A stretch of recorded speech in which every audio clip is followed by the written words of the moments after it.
We are in a country of deep, deep, deep polarization. It could be a revolution, it could be a civil war. Either way, violence is really suboptimal.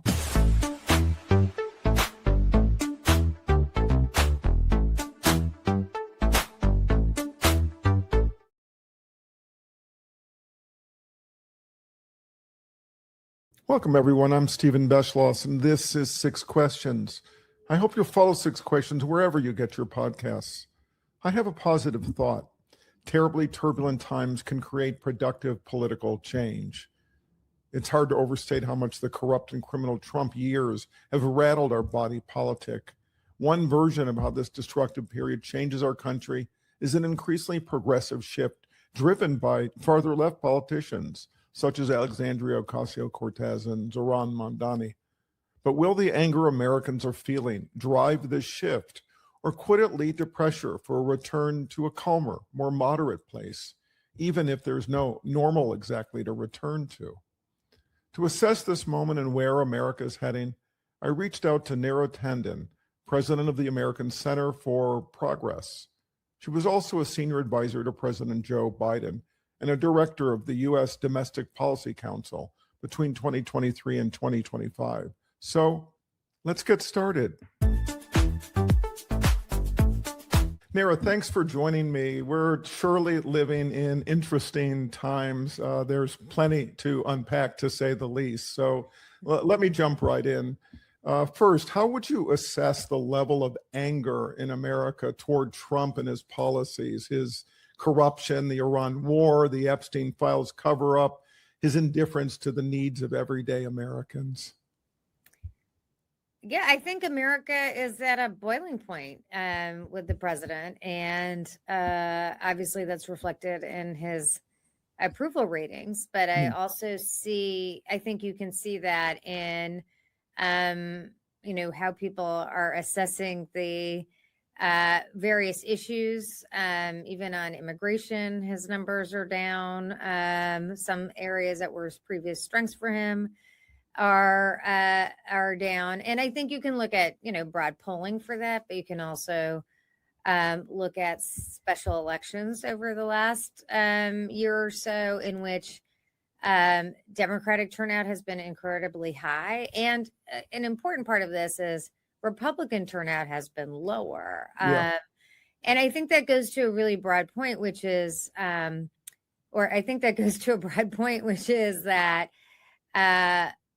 Trump is for the first time seeing erosion of voters that have stuck with him through much of the last 10 years. So in the first year of his presidency, we saw people, basically people who voted for him once kind of peeled back. People who voted for him in 2024 didn't really like what he was focusing on, kind of took a chance on him. So, a lot of the Latinos and young people and Asians who went to him kind of pulled back. In the last several months, we've seen voters who voted for him 3 times for the first time, actually pulling back. And I think that is the really most crucial element of what's happening in America today. Yeah, passion on the left and a growing disinterest in participating on the right. I mean, that's, it's encouraging for midterms. It's encouraging for 2028 if it sustains itself. I'm wondering if there's a particular issue, amongst the whole panoply of issues that for you sort of might be the issue, or do you really think it's sort of the combination of everything?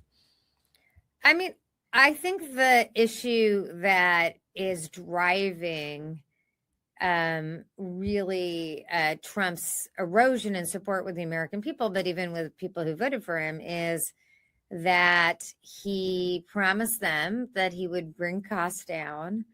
A lot of voters who don't pay attention to politics every day, who thought inflation was high under Biden and kind of took a chance on Trump. And what I think has been just a spectacular aspect of the last year and a half, amidst all the corruption, amidst all the, cravenness and just horrors we've seen across the board, is that President Trump believes that his hold on working class people is so great that he can add to their burdens. I mean, so just think about this: these are the people who struggle the most in this economy. They are the people who, our data shows that if they have a $400 expense, it will really push them over the edge. So these are people who are really struggling to make ends meet. And because of the actions of the Trump administration, starting with the tariffs, but going through the Iran war, it's his own decisions that have raised costs for those voters. And what's really important about America that is really different from Putin's Russia or Orban's Hungary is that, people are moving away from them. I mean, as you probably know, Orban was popular for 14 of the 16 years he was in power. It's really in the last couple of years that the corruption got to a point where he lost popularity. And it's, Putin may still be popular. It's hard to assess polls, but he has some level of popular support, obviously, in the country. So America is in a different place. We have an authoritarian leader who, a lot of people sort of took a chance on a strong man, but are now seeing that the president, through his own policies, is making their life harder and harder. And that's, I think, the fundamental issue in American politics today. They can feel the pain. It's not something that everyday Americans miss. And it surely portrays the lie of he's the voice of the forgotten man, which is part of his ridiculous promise. Yeah, just think about this, right? People came through, we had inflation in the country during the Biden administration. It was coming down, but, people had still experienced price shocks. And particularly if we're struggling, those price shocks are very hard to manage. And then the president comes in and he delivers tariffs. Tariffs across the board. And who ends up increase manufacturing jobs? No, I mean, there's actually been a loss of manufacturing jobs.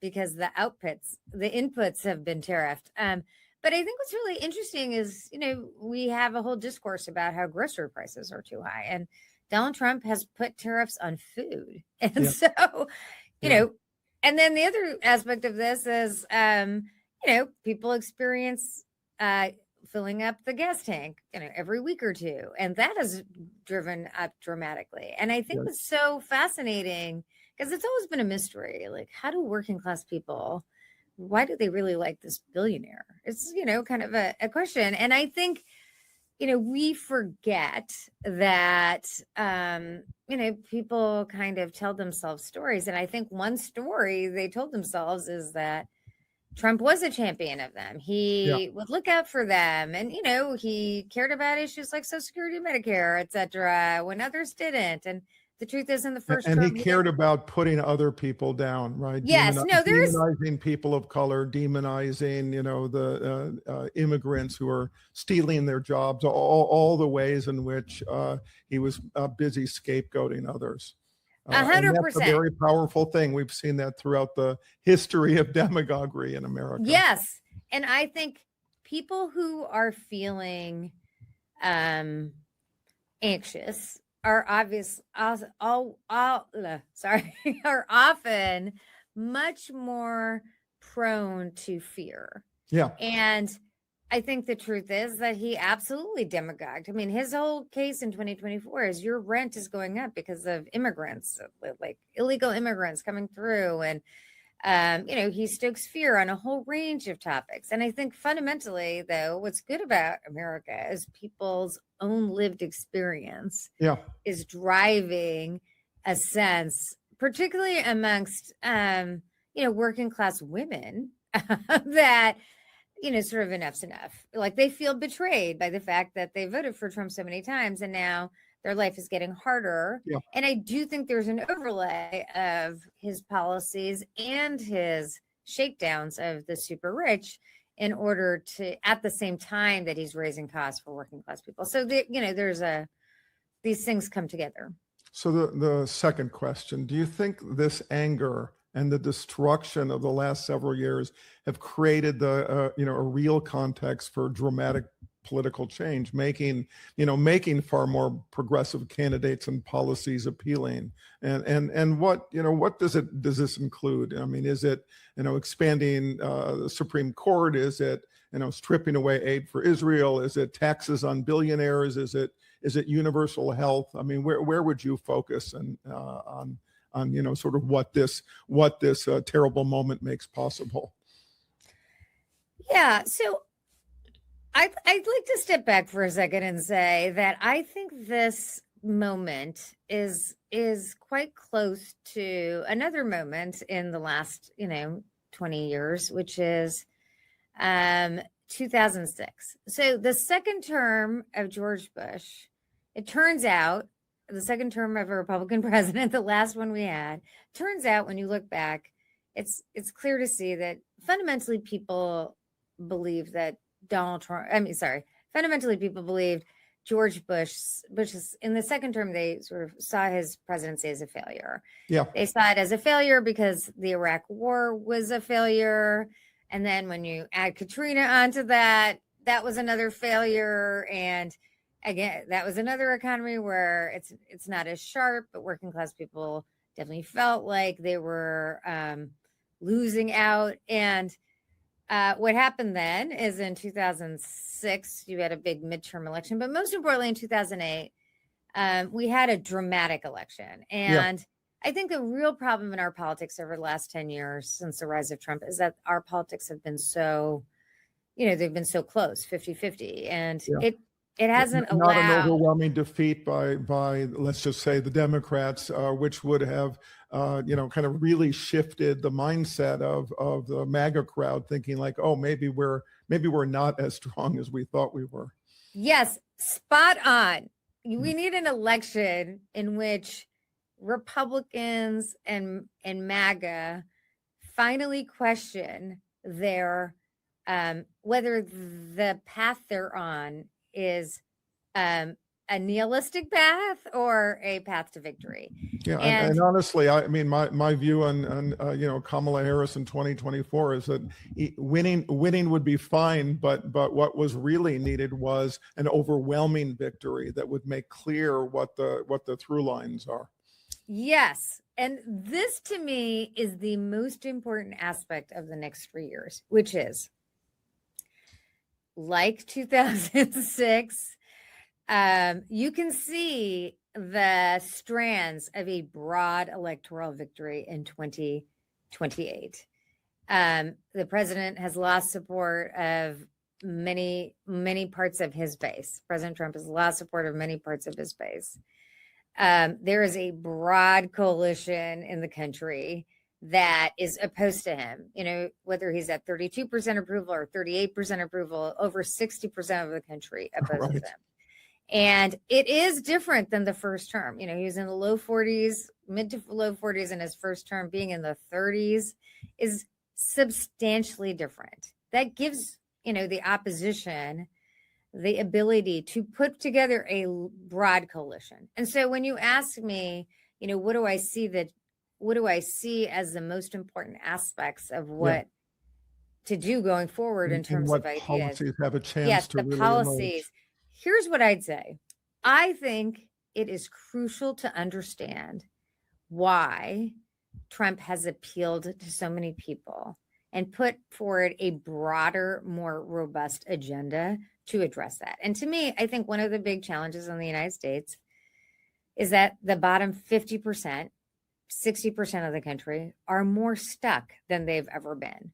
So I think the thing to do is to put forward ideas that are more transformative, not about restoration, a bold agenda that would really focus in on how to ensure working class people can move up the economic ladder. Is that universal health care? I mean, universal health care is billionaires. It's all of the above. It's like a fairer tax system, taxes on billionaires. I mean, if we went back to the 1995 tax code, you'd have a lot more economic fairness in the country. Yeah. But I also think we have to think deeply about how we ensure how we ensure working class people's incomes can go up. That's a big minimum wage increase, but I think we also have to think about $7.25 for a basic. Most of the minimum country is wage. ridiculous. It's absurd. This is not the 1970s. Yes, and we haven't had a minimum wage increase in 20 years. So that's obvious, and we also need to revitalize unions because they are really a crucial element. But even more than that, I think we have to fundamentally, focus in on how do we ensure that companies that are, profitable and doing well share more of the gains of productivity, which is their profitability, with workers. I think a big problem in the country is that not letting all those gains just go to their CEOs and their owners. The CEOs and the shareholders. I mean, this is the big dividing line over the last 25 years. Corporate productivity and profitability have mostly gone to CEOs and shareholders instead of going to workers and the broader economy. And I think that is a crucial element. I think the Democratic Party, in its strength over the last 150 years, has been the party of the underdog. And it has to have ideas of how we're going to make people who are struggling and striving their lives better. That means lowering costs. CAP has put forward ideas on how to lower healthcare costs and utility costs and energy costs writ large and a whole housing costs. I think that's a crucial element, but we also have to think about how this economic engine delivers more for working class people who have been kind of on the losing end of economic growth for decades. Well, look, history has shown that the concentration of wealth, when the rich get richer and the poor get poorer, and those two ends get more extreme and more separate. It leads to the Russian Revolution, the Bolshevik Revolution that leads to the Soviet Union. It leads to the French Revolution and the guillotine. So, I'm not advocating but what I am doing and saying is, that rising anger is typically connected to people feeling like, they're getting screwed and somebody is getting all the benefits. Yes, but I'd also say, those are you can look at those revolutions in various contexts. You can also look at our history in various contexts. I think the most important thing to say to everyone is, obviously we are in a country of deep, deep, deep polarization. And we have to think about, it could be a revolution, it could be a civil war. Either way, violence is really not good. It's suboptimal. So we should try to avoid that. And I think we've been thinking of essentially a new social contract in the country, a new paradigm in which business has different responsibilities. The government has a stronger role in ensuring that, there's real fairness. I mean, if all the gains from the economy, and this could be accelerated with AI, go only to holders of capital, that is definitely heading towards some degree of dystopia. And, and I think a stronger government will be important to check that. Yeah. Maybe people are figuring out that having a government that's actually serving their interests might be a good thing, which leads me into the third question. Which candidates do you think have the chance to meaningfully influence the future of the Democratic Party and the future of the country? And will American voters specifically express their exhaustion with the corruption and sociopathic leadership that we've been witnessing when they're making their choices? Well, I hate to disappoint you, but I am not going to name a bunch of candidates who I think are good or bad. I guess what I would say, all these people are going to have different arguments. I think it'll be a very exciting primary. I hope people will try to keep it positive and not just rip each other's lungs out. That never really helps. But I guess what I'd say is, I think a person who can combine a kind of a fighter spirit, recognizing that the level of corruption we've seen is is above and beyond anything, who can speak to like the real anger in the country while also having a vision that can create this broad,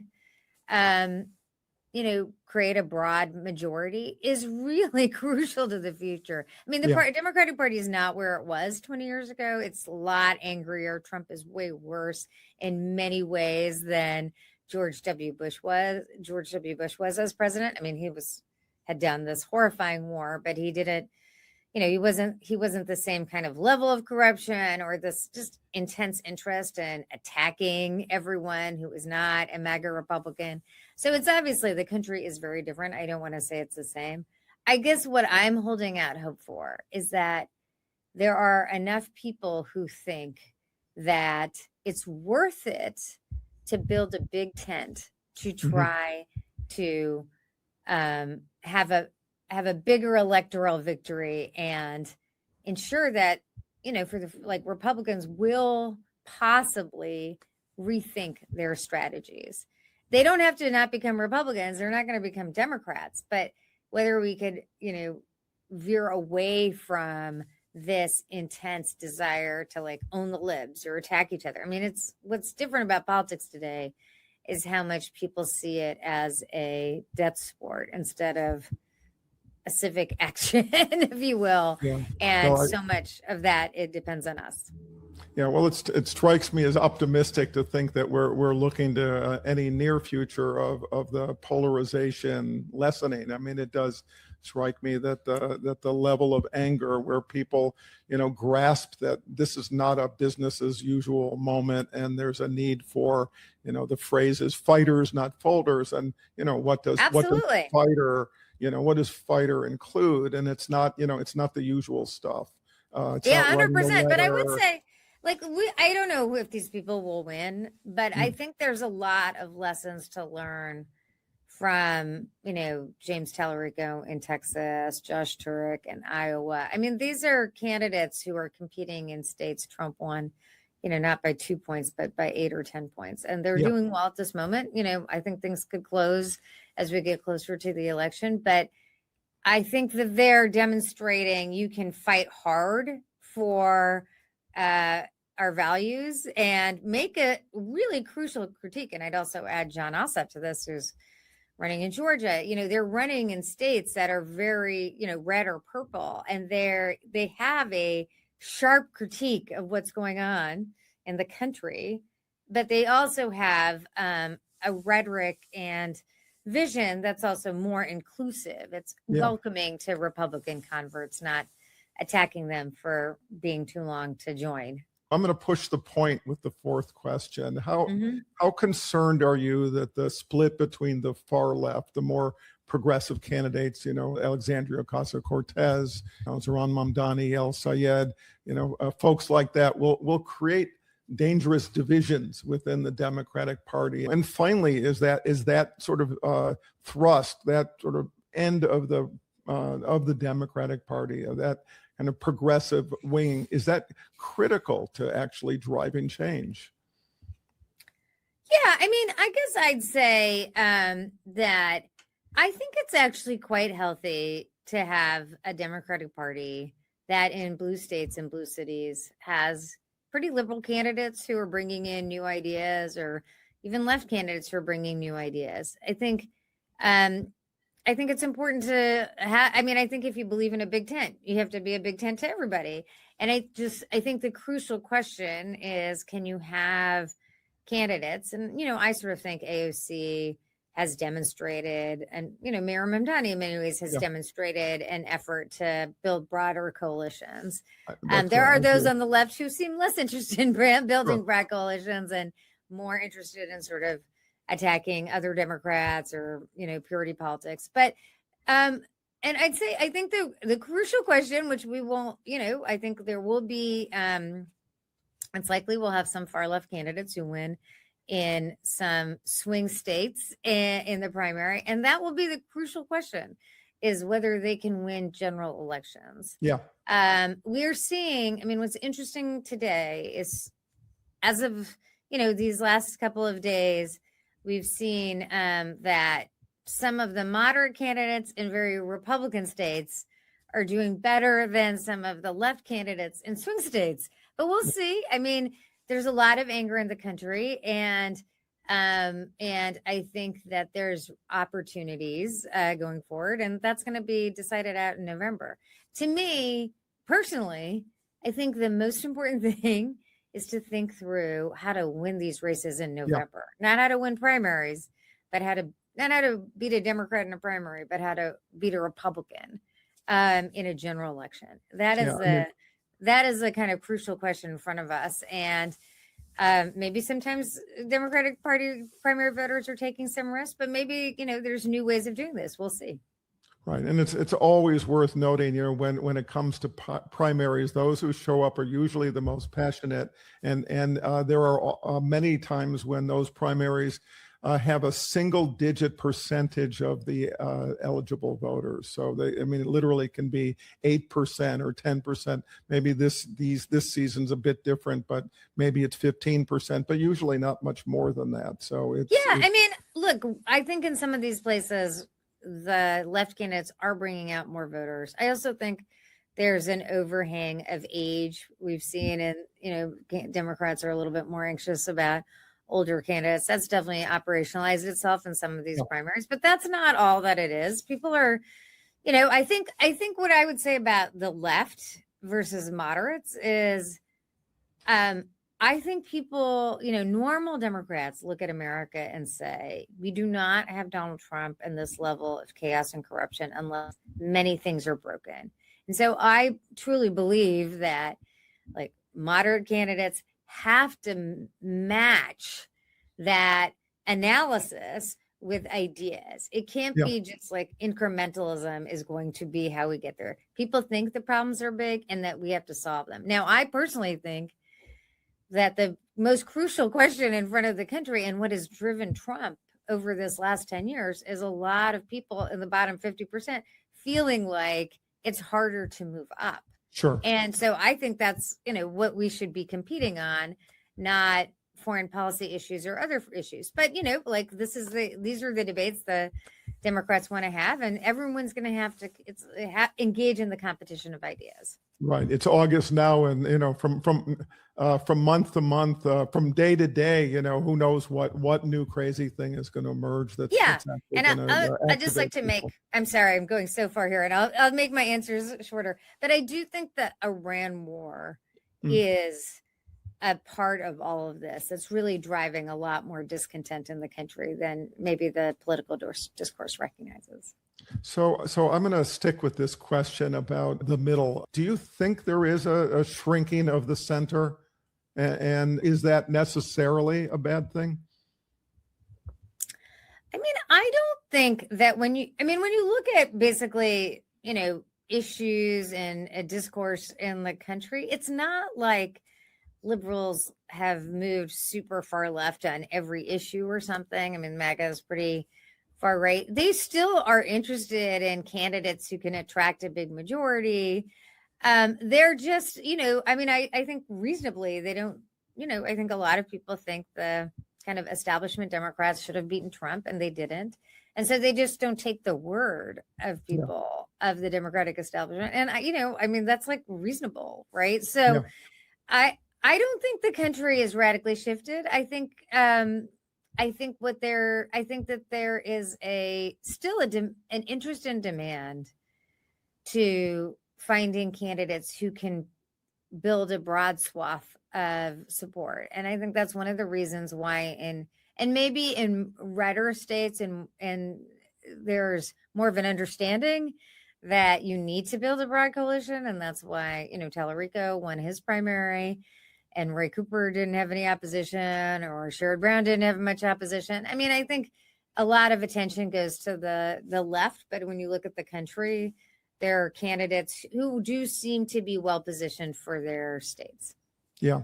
So the last question, the sixth question, let's talk about the future. I'm thinking 2028. I'm envisioning a Democratic president for a moment. Is repair possible? And how long will we be dealing with the damage and the destruction of the Trump era? Are we really looking at a generation, or do you think, a finite number of changes will meaningfully shift the equation? I think this is one of the most fundamental questions. And I'd say the way we are thinking about this is that it is a mistake to think of restoration. I think we are trying to think about how you transform this government that has been dismantled, face frontal assaults. Whole agencies are really not working as they should be or have. And I think the thing for us, and I think this goes to the conversation we've been having, which is, if I think a kind of analytical failure of the Biden administration, and it was done with goodwill, it was to think about that the Biden presidency as about restoration. Yeah. And I think hence we get Merrick Garland, if I must say, yes, you get Merrick Garland. 100%. His whole, that is like the sine qua non of the problem. And and I think going forward, honestly, people understand things are broken. These agencies, the government hasn't been working perfectly to begin with. I think the big question, and I think we need presidential candidates who think at this level, is not how do we go back to what it was, but how do we rethink and reshape and transform the federal government to actually deliver better for people.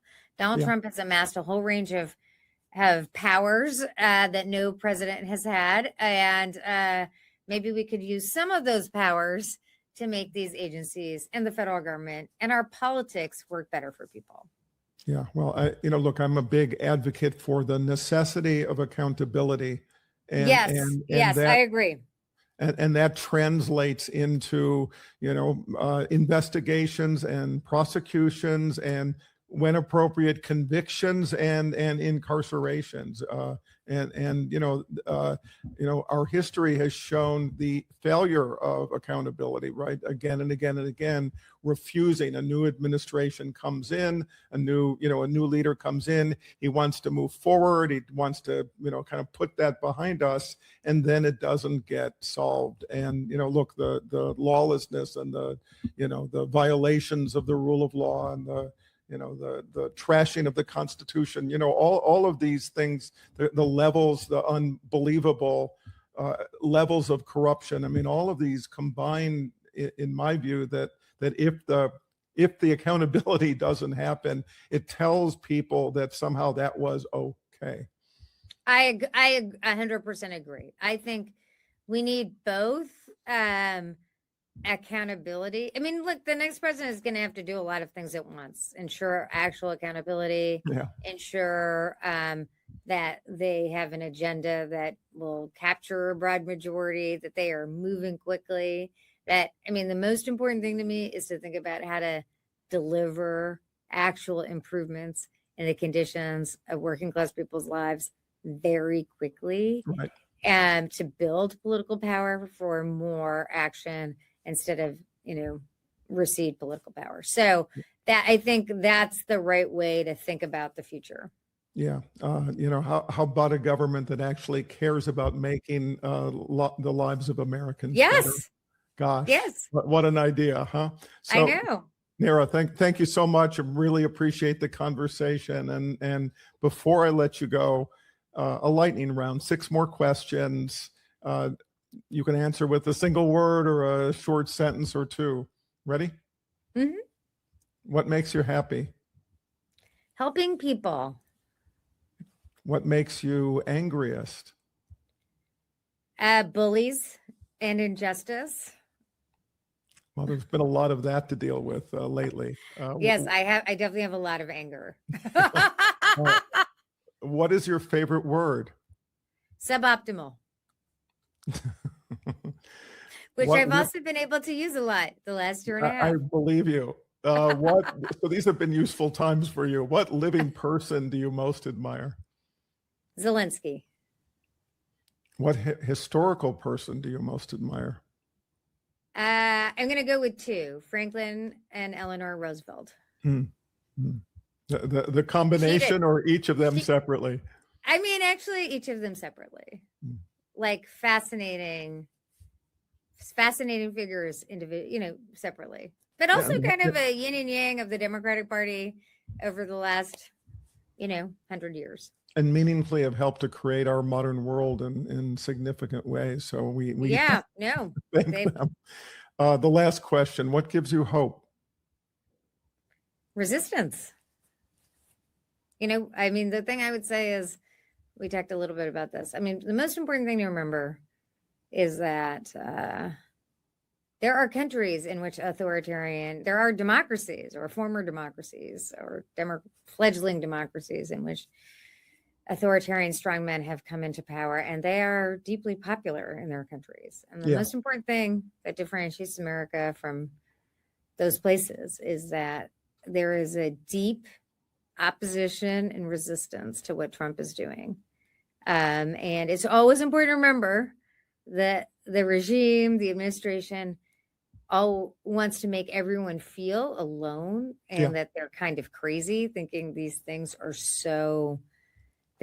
like this level of corruption must be driving everyone crazy. But you turn on your TV and it feels relatively normal, and people are treating this like a normal presidency. But the most important thing to remember is that a strong majority of this country is opposed to Donald Trump and what he is doing. And our job is to harness and grow that opposition to save the country. And that's what keeps me hopeful and optimistic, is that there are many more of us than them for our vision of the future. It doesn't always feel that way. It didn't feel that way in 2024, but now that people can actually see what it means to have a corrupt authoritarian as president, they do not like it. Yeah. And look, Americans get a chance to prove that they are a collective force that can overcome it. So here's to an expansion of your reasons for your hope, because there's more people who understand their responsibility to resist. So, Neera, thank you so much. I appreciate it. Thank you.